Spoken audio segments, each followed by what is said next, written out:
would say there's two things that are sort of standing out there. One, I would say that with the right price signal, apparently technology can be developed and a whole new revolution can take place in the US, as we've seen, with a lot of economic development in certain local areas, right? Little villages where we've been, Tunkhannock in Pennsylvania, where nothing happened, as far as I knew, before the shale gas revolution, or had happened before the shale gas revolution. And now all of a sudden, roads are being built, hotels are being built, workers are coming in, money's flowing in, etc., etc. And on the other hand, then the shadow side, that basically policymakers and regulators were caught off guard by these developments, and that ever since they've been struggling to deal with the environmental concerns that have been linked to shale gas extraction. I think that's so. One of the things that I find most interesting is that there's many things we do not know. There's the environmental concerns, what sort of emissions and what the amount of emissions is linked to shale gas, seismic activity by reinjection of flowback water. Those are just a few examples, and there are more. We do not know what the effects of shale gas are going to be on renewable energy ambitions, but so far the signs are that these are not going to be very positive consequences.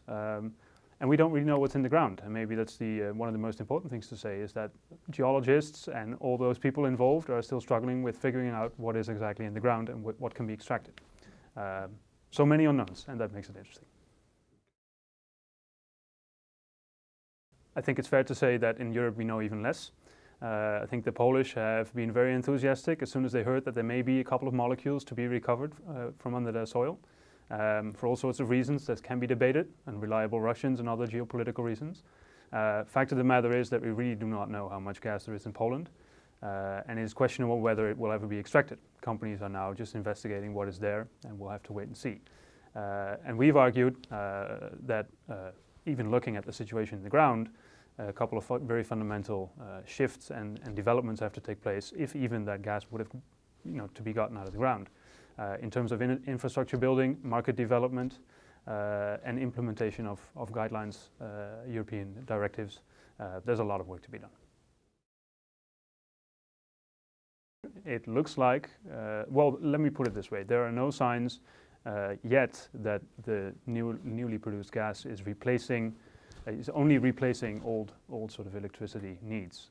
There are more signs that this is part of the sort of the traditional model where more production means more consumption, and that will be disastrous in many ways. For instance, for renewable energy ambitions, but also overconsumption, emissions, etc., etc.